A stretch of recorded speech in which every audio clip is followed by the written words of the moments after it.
동향입니다. 생계 위기 및 의료제품 수급 동향, 생계 위기 상담 긴급복지 신청 건수는 최근 16주간 유의미하게 증가하는 동향은 없습니다. 의료기관의 주요 의료제품에 대한 재고 현황 조사 결과 의료제품 수급 상황은 중동 전쟁 이전으로 회복되는 중입니다. 대응 방안입니다. 몰라서 복지 서비스를 못 받는 국민이 없도록 받을 가능성이 있는 복지 서비스를 주기적으로 찾아서 안내하는 복지 멤버십의 정기 안내를 새로 도입하여 시행하고 있습니다. 소득 재산을 연 2회 정기적으로 조사 판정해서 생활지원, 취업지원 등 총 163종의 사업에 대해서 수급 가능성이 있는 사업을 알려드리는 제도입니다. 이번 정기 안내에서는 53만 가구에게 79만 건의 서비스를 안내합니다. 안내를 받은 국민은 읍면동 주민센터나 복지로 포털 등을 통해서 해당 서비스를 신청할 수 있고 조사 절차를 거쳐서 지원 여부가 결정됩니다. 위기가구 발굴 및 지원 등 연계도 지속하고 있습니다. 6월 4주 기준으로 복지 위기가구 24만여 명에 대한 조사를 해서 13만 7천 명에 대한 지원을 하였습니다.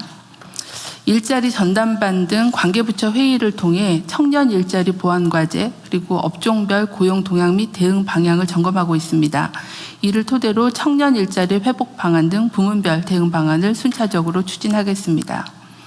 장애 학생들의 교육 격차를 해소하기 위해서 교구 구입 그리고 특수학교의 환경 개선, 방과 후 학교 통학비 지원 등의 사업도 확대 추진 중에 있습니다. 이상 보고를 마치겠습니다. 네, 수고하셨고요. 복지부, 그러니까 제가 아까 잠깐 말씀드렸는데 우리가 이제 국민들 중에 소위 천수를 못 누리는 경우가 여러 유형이 있잖아요. 제가 오늘 노동부 장관님 스트레스 확 쌓이죠, 갑자기. 최근에 추락사고 계속 늘고 있어요. 네, 주말에 2건이 발생했습니다. 네. 산재 사망이 계속 늘어나고 있는데, 그 포함해서 지금 이런 좀 사망 유형, 그러니까 자살, 산재 사고, 교통사고, 이건 뭐 일종의 과실인데, 이제 범죄로 인한 뭐 살인 피해, 뭐 되게 이런, 그다음에 이제 재난 사고, 그다음에 여름 뭐 물놀이 같은 이런 우발적 사고 이런 것들이 쭉 있을 텐데, 제가 이 각 유형별로 사망 피해자의 숫자 변동 추이를 좀 조사를 좀 하라고 지금 제가 청와대에 지시를 해놨는데,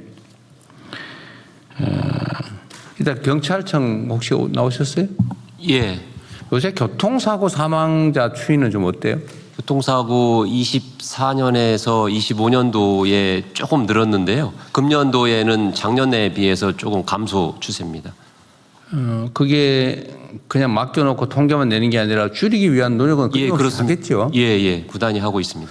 그것도 유형별로 좀 찾아보면, 제가 전에 고속도로나 도로, 국도 이런 중에 사망사고 나는 데가 똑같은 데가 거의 비슷하게 다 재발하잖아요. 예, 다발하는 장소. 네, 다발 장소가 있기 마련인데, 예. 사실 똑같은 장소에서 똑같은 사고가 자꾸 난다는 거는 우리가 대비를 못했다는 뜻이거든요. 예. 일본에 뭐 커브가 심하다든지, 그러면 과속 못하게 하여튼 영안되면 과속 방지턱이라도 만들고, 옛날에 그 가짜 경찰도 세워놓고 막 그랬는데, 아니면 실제 단속을 하든지. 예, 저희가 이거 이렇게 해서라도 줄여야 되는데. 예, 그런 노력을 계속하고 있습니다. 하여튼 각 부처청 중에서 이 총리께서 그만두시니까 이제 저쪽에다 거의 총리한테 말씀을 드려야 될 것 같아요. 네. 거의 총리께서 그러면 미리 숙제로, 네네. 예습 숙제로. 근데 사망 유형별로, 예를 들면 자살, 산재도 예를 들면 뭐 추락사고 분류할 수 있을 거예요. 그 다음에 왜 발생하는지도 분석하고, 그걸 각 부처청에서 각별히 관리를 좀 해주세요. 검찰청 나오셨죠, 지금? 혹시 살인사건이나 이런 것들은 좀 어떻습니까? 범죄로 인한, 고의 범죄로 인한 사망. 통계 자체에 대해서는 제가 뭐 수치 같은 걸 파악하고 있지는 못하지만 워낙 요즘에 이제 강력한 사건들이 일반적으로 언론에 알려지면서 뭐 특별한 특정한 지역이나 이런 데 있어가지고 국민들의 경각심은 많이 높아지는 그런 상태 같습니다.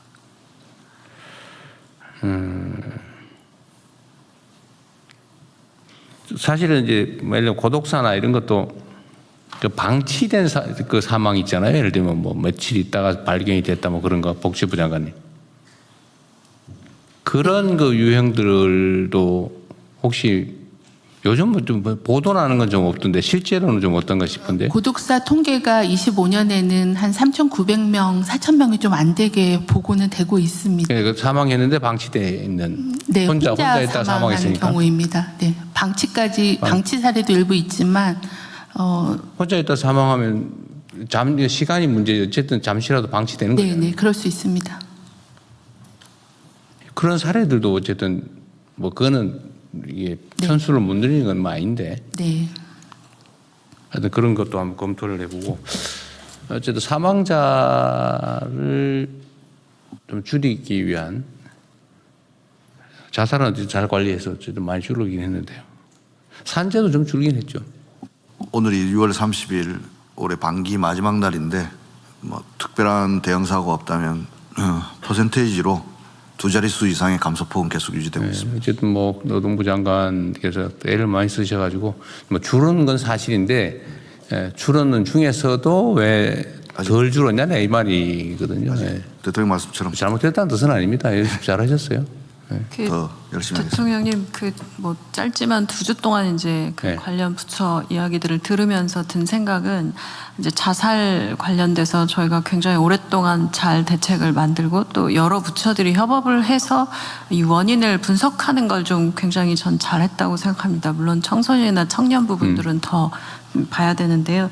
지금 말씀 주신 것처럼 각 유형들의 좀 데이터를 보고 이게 사람의 목숨 관련해서 데이터를 말씀드리는 게 좀 죄송하긴 하지만 또 한편으로 본다면 이 유형과 그리고 어느 시기에 왜 많은지 그리고 어느 지역에서 많이 나는지를 좀 다 보고 있습니다. 이 자살 같은 경우는. 그래서 이런 부분들의 유형을 다 모으고 각 부처들의 데이터를 모아서 저는 이거야말로 정말 데이터랑 AI 넣고 유형 분석해서 제대로 저희가 좀 들어가야 될 그런 부분이라고 생각합니다. 그래서 기술이 사람을 목숨을 살리는데 도움이 되는 굉장히 중요한 프로젝트라는 생각이 듭니다. 그러니까 이게 뭐 범죄든 뭐 어쨌든 과실이든 자살이든 아니면 우발적인 뭐 재난 사고든 이게 사실 우리가 대비하는 데 따라서 많이 줄일 수 있거든요. 그래도 사실 마음 안 쓰고 방치해 놓으면 확 늘어난다고요. 그 전에 총리께서 말씀하셨지만 자살 문제의 최고 책임자가 관심을 갖고 있느냐 여부에 따라서 확 줄어든다고 그때 뭐 그렇게 보고 있잖아요. 그러니까 실제로 우리가 관심 갖고 지켜보고 또 예를 들면 희망을 얘기하고 우리 사회가 좀 더 나아지겠다 싶으면 절망이 줄어들면 자살이 줄어드는 거잖아요. 그래서 우리 좀 이렇게 의도적인 노력에 따라 충분히 사람들의 목숨을 얼마든지 구할 수 있는 것 같아요. 근데 우리가 예를 들면 방임을 해가지고 무관심해서 살 사람이 죽는다 그런 일은 최소화해야 되겠죠. 어쨌든 요거는 좀 각별히 한번 챙겨봐 주세요. 우리 청와대에서 챙기고 있긴 한데 각 부처가 결국 해야 될 일이니까요. 네, 그러겠습니다. 네. 네, 다음 해외 상황 관리관 보고 드리겠습니다. 미국과 이란 간의 협상은 최근에 다시 무력 충돌이 벌어짐에 따라서 당초 예정되어 있던 핵 문제 관련 후속 실무 협상이 지연되고 있습니다. 다만 양측이 오늘 카타르에서 그 회담을 개최한다고 하니까 지켜봐야 되겠습니다. 이항의 에너지 관련 공급망 관련해서는 대통령님께서 모두에 강조하신 대로 장기적 대응 체제를 만드는 것이 매우 중요하다고 생각이 됩니다. 외교부는 중동 정세가 안정화되면서 기존의 중동 산유국과의 에너지 협력을 조속히 회복 또 재개할 수 있도록 준비하는 한편 중장기적으로 공급망 다변화하는 노력도 병행해 나가겠습니다. 이상입니다. 네. 어쨌든 외교부도 고생 많으셨습니다. 그리고 총리님, 제가 1년 동안 회식도 한 번 못했다 그래서 그래도 밥은 한 끼 드리려고 내가 지금 준비하라고 했거든요. 근데 이게 지금 인원수 때문에 오늘은 국무위원들까지만 숫자를 좀 제한해가지고 전심 준비했다고 하니까 생색은 내고 가십시오. 감사합니다. 비상경제 관련해서 한 말씀 이제 마무리된 대로 드리겠습니다. 사실 중동 전쟁 발발 이후에 대통령님께서 매우 신속하게 체제를 갖춰주셔서 저희들이 그 국제적으로 비교해보다 상당히 잘 대처를 한 것 같습니다.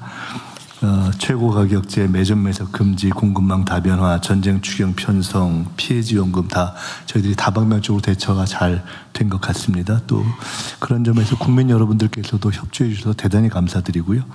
근데 이제 앞으로 남아 있는 과제들이 물가 안정이라든가 공급망 개선 등등 있긴 합니다만은 어제 발표된 과제를 중심으로 해서 대통령님이 또 미래지향적인 또 큰 과제들을 집중력을 갖고 좀 집중해 가셔야 되기 때문에 중동 전쟁의 국면이 한 단계 변하는 상황이어서 이후로는 이제 오늘 이후로는 이제 회의를 대통령님 주재하시는 회의보다는 비상경제는 총리와 내각 중심으로 하는 회의로 전환시키고 이렇게 가는 것이 좋을 것 같습니다.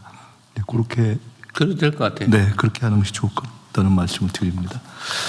자, 그러면은 다음은 부처보고로 넘어가겠습니다. 의뢰 협상력 강화를 위한 제도 개편 방안을 공정거래위원장 중소벤처기업부 장관님께서 순서대로 보고해 주십시오.